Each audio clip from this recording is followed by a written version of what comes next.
Abra sua Bíblia lá em 1 Timóteo capítulo 6. Gente, nós estamos aqui, então. Olha lá, vamos comigo, ó. Paulo está falando dos que querem ficar ricos, só para você lembrar, esses são aqueles do versículo 3, que deturpam a sã doutrina, que apregoam uma doutrina que não se harmoniza com a doutrina do nosso Senhor Jesus Cristo. Então são falsos mestres, e você tem que lembrar sempre do versículo 5, tá? Eles vivem uma piedade, mas uma falsa piedade, com uma intenção e um objetivo de terem os lucros, né, que são o propósito do seu coração, tá? Lá no versículo 5, tá? Essas informações são importantes para a gente sempre entender quem que são esses aqui que querem ficar ricos. Então são esses mesmos do versículo 3 e do versículo 5, que deturpam a palavra e que pensam na cabeça deles que a vida de piedade é fonte de lucro. Fonte de lucro nesse sentido, tá? Nesse sentido de riqueza espiritual. Não esqueça que o versículo 6, Paulo ele vai dizer, realmente a vida de piedade, ela é grande fonte de lucro, mas não essa fonte aqui, não esse lucro que vocês estão pensando. Como é que a gente sabe que o lucro que eles estão pensando é riqueza material? Por causa do versículo 9, né? Os que querem ficar ricos. Então a gente sabe que ali no versículo 5, a riqueza que eles estão tensionando no seu coração é a riqueza material. Só que essas pessoas que têm esse desejo, né, querer ficar ricos, eles caem. Então nós vimos aí, caem em tentação, nós já vimos tentação, a gente olhou lá para o texto de Tiago, que fala a respeito da tentação, nós olhamos para as armadilhas e como que Satanás ele manipula as pessoas para que elas fiquem aprisionadas e escravizadas por meio dessas armadilhas, fazendo a vontade dele, não a vontade de Deus, e por último, os muitos desejos descontrolados e nocivos, tá? Então, só relembrando, a gente tem uma aliteração aqui, o que é aliteração, pastor? Essa repetição de sonoridade em sílabas ou palavras. Então, um exemplo aqui, ó, a brisa do Brasil beija a balança. Então, a aliteração está na letra B aqui, que fica se repetindo, tá? Então, isso aqui, gente, só a título de informação, eu passei semana passada, você conhece essa letrinha da matemática, né? Pi. Como que ela aparece aqui, ó? 1, 2, 3, 4, 5, 6, 7. 7 vezes, né? Depois ela vai aparecer aqui embaixo, mas não é mais a aliteração aqui, tá? Então, uma tentativa em português, tá aqui, ó. Os que vão após a opulência se precipitam a investigações malignas, ciladas arriscadas e numerosas paixões perigosas, né? É um jeito de tentar aí reproduzir a literação que existe nesse texto. E eu só ressaltei aqui que, como que o texto bíblico ele é rico, né?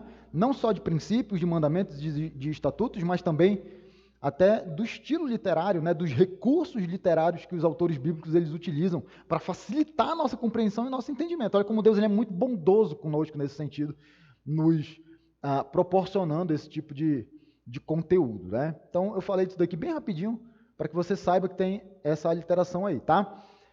E aí eu troquei para você o versículo 9, eu troquei da NVI para a revista atualizada, para você ver essa palavrinha aqui, né? Concupiscências.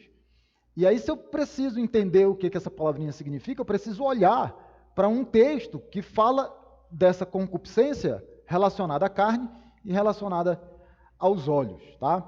E aí, entendendo o que é essa concupiscência, a gente entende melhor o nosso versículo. Então, falei aqui do fator interno, que é a concupiscência da carne, apontando para a nossa natureza pecaminosa, a natureza corrompida do homem, nunca esquecendo que concupiscência na Bíblia, né? Praticamente sempre ela tem uma conotação negativa. Então, não raras vezes você vai consultar o dicionário a respeito de concupiscência, se você pegar um dicionário bíblico. A irmã Lisana tem um dicionário bíblico.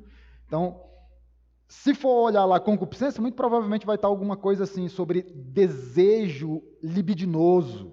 Por quê? Porque vai trazer essa conotação negativa, tá? Porque na Bíblia, via de regra, é assim que essa palavra é usada. Então, concupiscência da carne, nossa natureza pecaminosa, tá? Augusto Nicodemos e John Stott vão ajudar a gente nesse sentido. É o fator interno, que eu coloquei aqui para você, né? Onde a gente já viu lá em Tiago, mesmo texto, né? Cada um, porém, é tentado pela própria cobiça, sendo por esta arrastado e seduzido. Então, a cobiça, tendo engravidado, dá a luz ao pecado, e o pecado, após ter se consumado, gera morte. Então, a nossa natureza carnal, a nossa concupiscência da carne, como a fonte da nossa cobiça, né? Quando a tentação ela vem, ela encontra eco dentro do nosso coração por causa desse fator interno aqui que nós estudamos semana passada. Eu estou falando rápido porque isso aqui a gente já viu, tá? E o fator externo, que é a concupiscência dos olhos. E eu chamei a sua atenção para uma estratégia que o diabo ele usa desde lá de Gênesis, ó, desde a queda, lá Adão e Eva. Ó. Então, concupiscência dos olhos. Olha a mulher aqui, ó, ela vê, é agradável aos olhos, é desejável e isso faz com que ela peque. O pecado aqui qual que é? Tomar o fruto e comer. Então, você não pode nunca mais desaprender esse processo. O diabo, às vezes, ele fisga a gente despertando o fator interno por meio de um fator externo. Então, ele desperta a nossa atenção por meio dos olhos. Esse negócio aí que ele usa para atrair a gente vai encontrar eco no fator interno, que é a concupiscência da carne, a cobiça que já existe aqui dentro do meu coração, que não deveria estar lá, mas às vezes está, né? E isso faz com que às vezes eu caia nessa armadilha, nessa cilada, cometendo pecado. Então, fator externo, encontrando eco no fator interno e me levando a uma ação, a uma reação pecaminosa, tá bom? Olha como isso fica aparecendo na Bíblia. Josué, isso aqui é Acã. Olha o que Acã diz. Eu pequei. Então, Acã, explica como é que você pecou. É o seguinte, ele diz, ó, é o seguinte, quando eu vi, concupiscência dos olhos, entre os despojos, uma bela capa feita na Babilônia, 2,4 kg de prata, e uma barra de ouro de 600 gramas, olha só, vi, cobicei. Concupiscências dos olhos, fator externo, fator interno, e a ação, me apossei deles. Foi assim que você pecou, Acã? Foi. Foi isso que eu fiz. O que eu fiz foi o seguinte, eu vi, eu desejei, eu fiz. Não esqueça esse processo. Olha onde fica aparecendo, 2 Samuel 11, 2, 4. Davi, devia ter ido para a guerra. Não, ficou no palácio. Estava no terraço lá, fazendo nada. Gente, fazer nada é muito perigoso, tá bom? Fazer nada é muito perigoso. Às vezes, poxa, pastor, tudo que eu queria era fazer nada. Não, não faça isso. Você não sabe o perigo que você está correndo. Ah, pastor, não tenho tempo de ficar sem fazer nada. Que bom. Porque, ó Davi aí, ó, estava fazendo nada lá no palácio, olhou o que não devia. Viu uma mulher muito bonita e mandou alguém procurar. Gente, não está aqui, né, a palavra cobiçar, desejar, não está. Mas quando o Davi manda procurar saber quem é porque ele já estava interessado, né? Ah, pastor, por que o senhor sabe disso? Às vezes a gente pode perguntar sobre alguém, mas né, não necessariamente a gente tem esse tipo de cobiça no coração. Mas segue o texto. Ele descobriu que Batseba era filha de Eliã, mulher de Urias, o Hitita. Gente, mesmo sabendo que ela era casada e mesmo sabendo quem era Urias, porque Urias fazia parte da guarda pessoal de Davi, né? Era um dos seus mais valorosos soldados. Não impediu ele de cometer o pecado. Então, ele vê, ele deseja, ele faz, ele peca. E a gente viu Juízes, né? Lá Sansão. Sansão vê uma mulher filisteia, ainda não era Dalila. Ele agrada aos olhos, né? A mulher agrada aos olhos de Sansão, o que é que ele vai? Papai, eu quero essa mulher para ser minha esposa. O pai ainda tenta dissuadir Sansão, lembra disso? Filho, não existem mulheres judias que, né? Você tem interesse aí em casar com elas? Eu digo, papai, eu quero essa. Porque eu vi, eu gostei, eu quero. Esse é o processo. Vi, gostei, quero. Sansão é o exemplo clássico de um homem totalmente levado pelos seus impulsos. Ele faz isso o tempo inteiro, tá bom? O tempo inteiro. Vejo, desejo, quero. E no caso de Sansão, ele, via de regra, ele faz mesmo o que dá na telha. O exemplo clássico aí de alguém levado pelos seus impulsos. Aí eu coloquei, ó, fator externo e interno. Versículo, ó, que junta as duas coisas. Mateus 5, 28. Opa, que não é mais Mateus 5, 28. Eu coloquei um versículo, coloquei outra referência. Mateus 5, 28 é aquele texto lá que, se você olhar, ó a concupiscência dos olhos, se você olhar e no seu coração, se você olhar para uma mulher e no seu coração, se você olhar para uma mulher com intenção impura, no seu coração, você já cometeu adultério. Então, olha os dois fatores. Se você olhar, concupiscência dos olhos, fator externo. No seu coração, fator interno. Você já cometeu adultério. Daí porque Jesus ele vai dizer, se o seu olho direito fizer pecar, arranque-o e lança-o fora, né? E aí, agora sim, ó, olha para o que eu fiz. Coloquei a referência de um versículo no outro, olha isso. Esse versículo ele não estava no slide da semana passada. Eu coloquei aqui porque eu lembrei no meio da pregação semana passada. Então, esse versículo que está aqui no slide, gente, é esse aqui de Jó 31:1. Eu fiz uma grande confusão. Diz assim, ó, Jó vai dizer assim, ó, fiz acordo com os meus olhos de não olhar com cobiça para as moças. Isso aqui é Jó 31:1, tá bom? Depois eu corrijo no slide. Olha como Jó ele conhece a estratégia. Ele protege os olhos para proteger o coração. Legal isso? Então eu faço um pacto com os olhos de não desejar, de não cobiçar. Fator externo, para eu não permitir que o fator interno seja, encontre eco, seja a força motriz aí que me leve ao pecado. Olha números, essa referência eu ganhei durante a semana. Uma pessoa que assistiu a mensagem da semana passada, ela falou assim, olha pastor, estou lendo aqui e olha como agora eu estou percebendo algumas coisas que o Senhor ensinou lá na mensagem. Olha só isso aqui, ó. E as borlas estarão ali para quê? Gente, borla, isso aqui é a roupa do sacerdote, tá? As mulheres, elas sabem melhor o que é isso. Não tem, às vezes, aquelas roupinhas que tem umas tirinhas, assim, uns fiapos, né? Para o homem, aquilo são os fiapos, né? Para a mulher, são borlas, né? Às vezes tem umas... Parece uma vassourinha, né? Vocês já viram? Sabe quem tem isso? Franja, pode ser uma franja, isso. Mas vocês vão lembrar disso daqui, é um negócio parecido. Vocês já viram? Hoje eu não vejo mais, mas antigamente era assim. Você tem aquela filha menininha, de 4, 5 anos, né? 3 anos, aí você veste aquele vestidinho nela, e você põe aquela meinha que vem até, né? Parece um meião de futebol, vem até o meio da canela aqui, e ela tem umas bolinhas penduradas. Vocês já viram isso? Quem usou isso? Aquelas bolinhas são as borlas, pode ser uma borla, ou umas franjinhas, que nem a irmã Edna falou, aquilo lá são borlas, tá? Então os sacerdotes, eles tinham num pedaço da roupa deles essas borlas penduradas aqui, e essas borlas, elas tinham uma função, que era fazer eles lembrarem dos mandamentos. Então, ó, vendo, olha aí, ó, você pode usar o mesmo processo para o bem.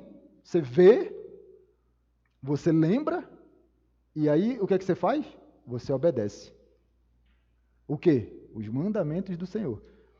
E aqui, ó, o mesmo processo para o mal agora. Não seguirei os desejos do vosso coração, nem dos vossos olhos. Aspecto interno, coração. Aspecto externo, olhos. Isso aqui vai fazer o quê? Vai fazer você pecar.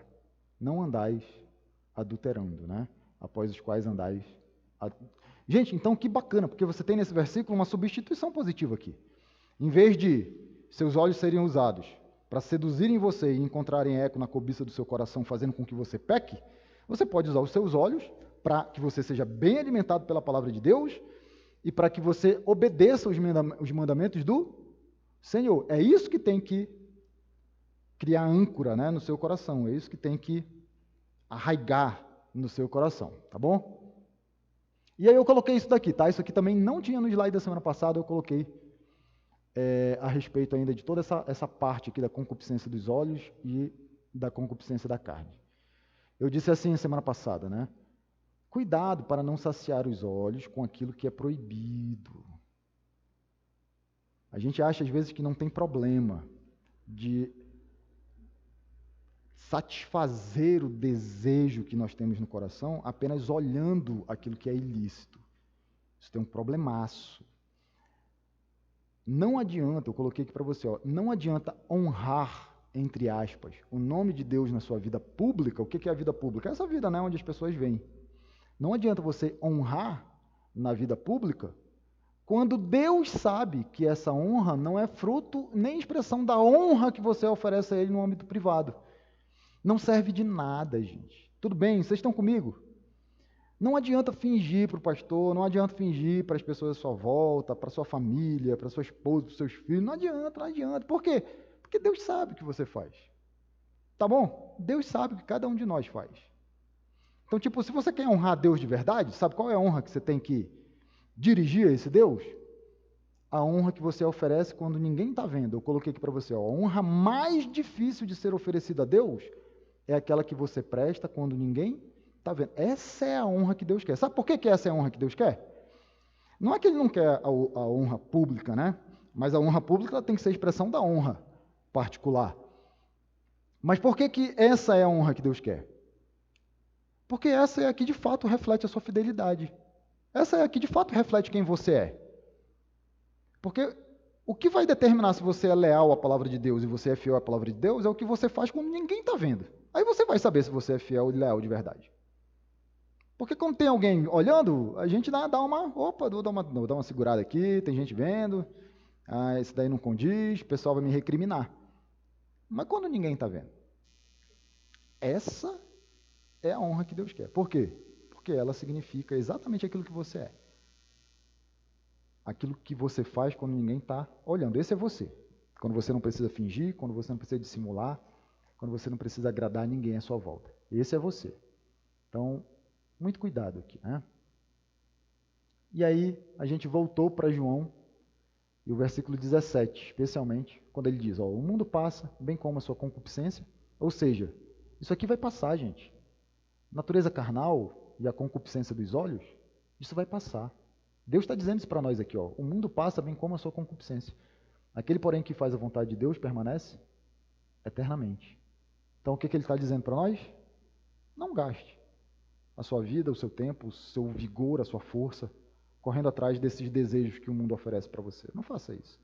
Você está desperdiçando a vida. Você está desperdiçando o que Deus deu de melhor para você. Bem diferente, né, do que o mundo apregou para a gente. Não é diferente? O que o mundo diz para a gente? Vai em busca dos seus sonhos, dos seus projetos, dos seus desejos.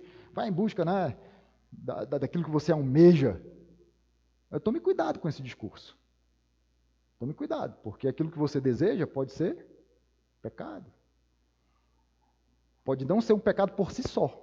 Lembra dessas pregações? Pode não ser um pecado por si só. Mas se governa o seu coração, é um ídolo do coração. Cuidado com esse discurso. Muito cuidado. A Bíblia ela não alimenta esse tipo de coisa. Muito pelo contrário. O que eu vejo muito na Bíblia é Jesus e todos os outros textos bíblicos falando muito sobre mortificar a carne, sobre despojar do velho homem e se revestir do novo homem. A Bíblia fala muito nesse sentido. Sobre você abrir mão de você mesmo, né, e seguir a Jesus.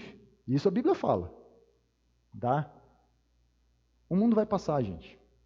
E a concupiscência, esses desejos todos, isso vai ficar para trás. Se é atrás disso que você está correndo, você está desperdiçando a vida. Tá? E aí a gente segue aqui, para a gente entender um pouco agora, ó, o que são descontrolados e nocivos, que é o que o texto indica ali para nós. Tá? Então, concupiscência, esse desejo libidinoso, um texto importante lá de 1 João, que aponta para nós a natureza carnal, o fator interno, e depois a concupiscência dos olhos, o fator externo. Então a gente já sabe que são desejos. Só que aqui Paulo ele diz que são muitas as concupiscências e elas são insensatas. Ou na NVI, descontrolados. Gente, eu tentei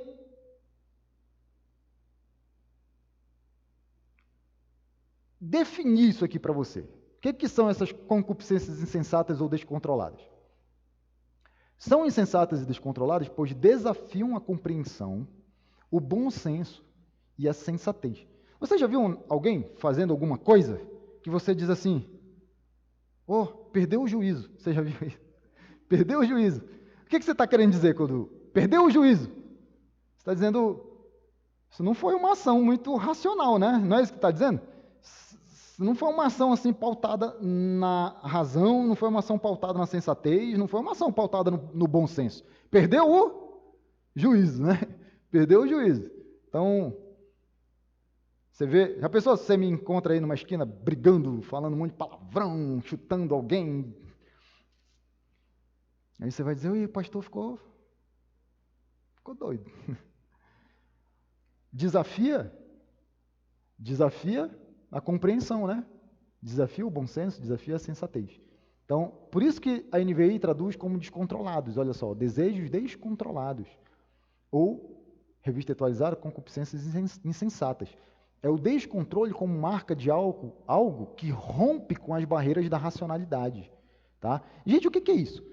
É quando o impulso ele toma o controle. Você está me entendendo isso daí? É quando o desejo ele toma o controle. Sabe quem que é dirigido assim? Os animais. Os animais é que são assim. Rapaz, se você teve cachorro já alguma vez na vida, ou tem, pode fazer o teste mesmo. Se você deixar 1 quilo de ração lá para o cachorro comer, quando você voltar lá, o bicho está com a barriga desse tamanho, ele vai comer o máximo que ele conseguir mesmo. Ele não tem esse negócio de, não, daqui a pouco eu vou comer de novo. Ele não tem esse negócio. Ele vai comer até explodir. O cachorro ele é dirigido pelos seus impulsos. Os animais são dirigidos pelos seus impulsos, né? A menos que você adestre o cachorro, né? Você adestra e ele fica obedientezinho, mas se não, os animais eles fazem isso daqui. Eles rompem a barreira da racionalidade. Então, às vezes a gente é dirigido pelos nossos desejos. São desejos descontrolados. Ininteligível, eu coloquei ali, ó.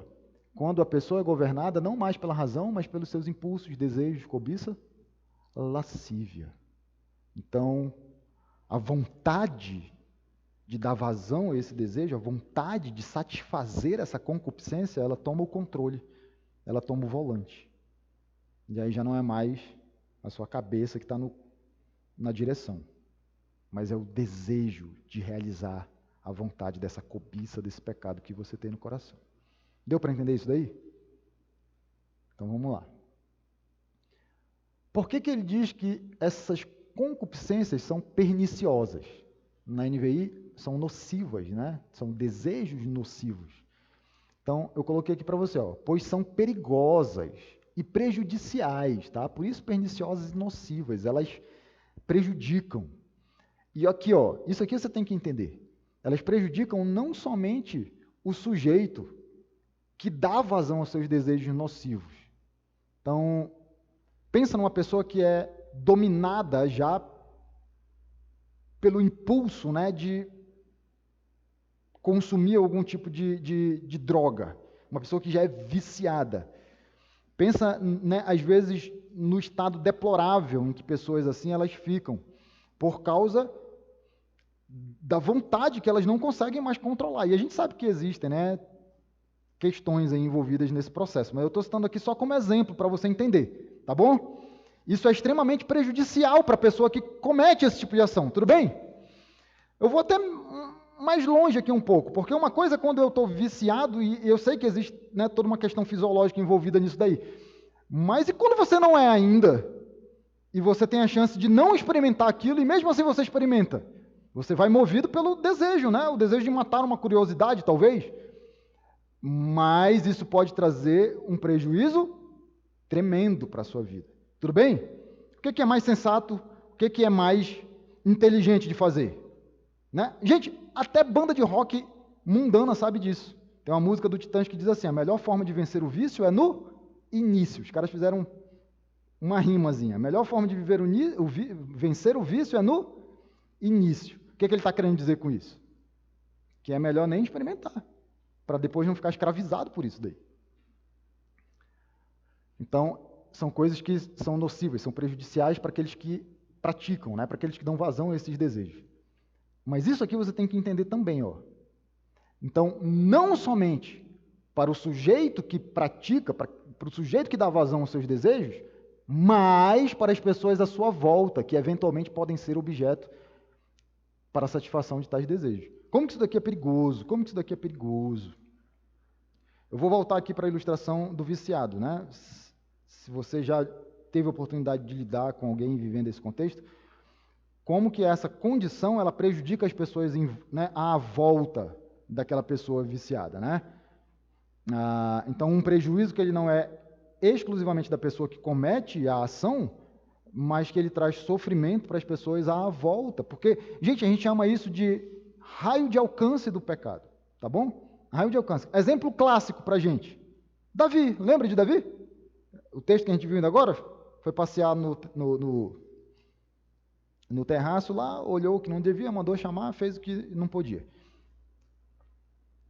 Olha quem pagou o pato. Urias, depois a criança, né, que Batseba ela engravida, a criança morre. E Natan, quando ele vai lá, ele diz para Davi assim, a espada jamais se apartará da tua casa, e Natan ainda diz mais, sabe as tuas esposas? Elas também sofrerão a consequência do seu pecado. E exatamente isso que acontece, né? Exatamente. Como que depois disso as coisas desandam na casa de Davi. Então você tem a situação de Amnon e Tamar, né? Uma violência, um abuso. Você tem Absalão matando Amnon depois, para se vingar, 2 anos depois. Olha só. Depois você tem Absalão tentando usurpar o trono de Davi, se insurgindo contra o próprio pai. E acontece aquilo que Natan falou. Gente, já tinha anos isso daí. Anos. Absalão, ele vai lá e ele abusa, né, das esposas de Davi, das concubinas de Davi. O raio de alcance do pecado, tá? E quando eu falo aqui, ó, as pessoas à volta, né, desse que dá vazão aos seus desejos, eu ainda coloquei isso daqui, tá? Isso aqui é muito pesado, mas é muito sério, mas eu não posso não falar. Pessoas que eventualmente podem ser objeto para a satisfação de tais desejos, tá? Quando você está governado, eu vou dar um exemplo do que é isso aqui. Desejos que chegaram nesse nível de descontrole e de prejuízo. Lembra de uma situação que aconteceu lá no Espírito Santo? Isso daí tem uns anos já. Eu já estava aqui quando isso aconteceu. E algo que entristece assim, muito meu coração. Porque era um homem que se dizia pastor, né? E aí isso foi muito noticiado porque a casa dele pegou fogo e tinham 2 crianças dentro da casa. E a primeira versão que saiu, que foi publicada, é que a casa começou a pegar fogo e ele não conseguiu salvar as crianças e as crianças ficaram dentro da casa e morreram queimadas. E até aí tudo bem, eu não fico muito na internet acompanhando essas coisas, eu me desliguei disso daí. Depois, conversando com uma pessoa aqui da igreja, eu fiquei sabendo qual foi a conclusão da investigação. Eu nem sabia, a pessoa que me contou. Ao que tudo indica, ele tinha abusado das 2 crianças. Uma criança era filho da esposa dele, não era filho dele. Ele era padrasto. E a outra era filho dele. E para encobrir o pecado dele, ele teve a coragem. Gente, isso é exatamente o que o texto está dizendo. Movido pela concupiscência, ele faz ele realiza aqui um ato de total descontrole. Você abusar de criança que não pode se defender. Isso aqui é isso aqui, ó. Quando o pecado ele chega nesse nível de concupiscência insensata, desafia a lógica, desafia a racionalidade. Gente, não flerte com o pecado, não flerte com o pecado. Não faça isso, pelo amor de Deus. O diabo, ele está no mundo desde que o mundo é mundo. Sabe, o diabo ele tem tempo para fazer o que ele quer. Ele não está com pressa, ele não está com pressa. Ele sabe que se você começar a olhar uma foto de mulher, nem nua, só sensual, uma mulher de mini saia na internet, ele sabe se ele começar a colocar isso diante dos seus olhos hoje, daqui a 10, 15 anos, ele está aprisionando você por causa da imoralidade sexual. Ele não está com pressa, acredite. O diabo está trabalhando na nossa vida, ó. Ele está trabalhando na nossa vida devagarzinho, devagarzinho, plantando pequenas sementes que vão, se a gente permitir, elas vão crescer e elas vão dar frutos. Frutos nocivos, prejudiciais. Por isso que Deus fala muito da santidade. Não flerte. Tome conta dos seus olhos. Tome conta dos seus olhos. Vocês estão comigo, gente? Isso é muito grave, isso é muito sério. Esse rapaz aí, que se dizia pastor, ele, levado por essa concupiscência insensata, ele realiza aqui um ato extremamente nocivo, extremamente prejudicial. E aqui, quando uma pessoa eventualmente ela é objeto para a satisfação de tais desejos. Ele usa as crianças como objeto para dar vazão ao desejo que ele tinha. Olha em que nível chegou esse tipo de cobiça. Você acha que foi mesmo da noite para o dia que isso aconteceu? Não foi. Não foi. Depois de ter visto, talvez, o erro que ele cometeu, ainda vai e essa é a consequência do pecado. Essa é a consequência de eu brincar com essas coisas. Essa é a consequência de você sucumbir ao seu desejo, à sua cobiça. Abrir mão de louvar a Deus por meio da sua obediência. Você tem que entender que vai ser assim até o último dia da sua vida. Você vai ter essa inclinação para o mal. Lembra da depravação total que a gente estudou na EBD? Você não perde a sua natureza pecaminosa quando você é salvo por Cristo Jesus. Você tem uma luta titânica agora entre duas naturezas, espiritual e pecaminosa. E você vai ter essa luta até o último segundo da sua vida. Sabe por quê? Porque é a oportunidade que Deus dá para você de você mostrar a sua lealdade e a sua fidelidade. E às vezes você chuta isso. Nem às vezes tem consciência do que está acontecendo. Vivendo, manipulado pelo diabo. Parece um cachorrinho que a gente faz e prontamente atende. Não dá nem trabalho. Se tem uma coisa que eu não quero para a nossa igreja é esse tipo de crente. No mínimo você tem que... Você pode até sucumbir, porque ninguém é perfeito, a gente não consegue isso, Infelizmente, uma hora a gente vai cair e ceder. Mas caia lutando. Caia dizendo para Deus, eu quero glorificar o teu nome, eu não quero. Eu não quero sucumbir às minhas concupiscências e aos meus desejos. Ore. Busque a Cristo nessas horas. Peça ajuda, gente. Peça ajuda. Igreja, presta atenção, igreja não é só para a gente vir aqui se encontrar e reunir e ter esse momento gostoso. Igreja é exatamente para essas horas. Todos nós passamos por isso. É menos pior pedir ajuda do que depois estar fazendo aberrações como essa. Não é? Peça ajuda, gente. Não se deixe vencer pelas concupiscências e os desejos, tá? Eu vou terminar aqui e aí semana que vem a gente continua com essa parte final. O John Stott ele vai citar uma outra pessoa, ele vai dizer assim, como disse Schopenhauer, o ouro é como a água do mar. Quanto mais dela se bebe, mais sede se tem. É o diabo enganando você. É o diabo mentindo para você e dizendo assim, se você tiver isso que você deseja, isso é a solução para você. O que você não sabe é que, na verdade, isso é a sua perdição. Não é solução, é perdição. O diabo está enganando e ele está fazendo com que você tenha mais daquilo que vai escravizar você. E você, às vezes, olha para essa coisa como se fosse a sua esperança. Mas ela é a sua prisão. A ideia da figura é essa, Você está com sede, o que você quer? Você quer água. Só que quando você bebe a água do mar, quanto mais você bebe a água do mar, mais sede você tem. O pecado é assim. Você olha, às vezes, para aquilo que você cobiça como aquilo que vai ser a solução para você. O que você não sabe é que quanto mais você tem aquilo, mais aquilo escraviza você.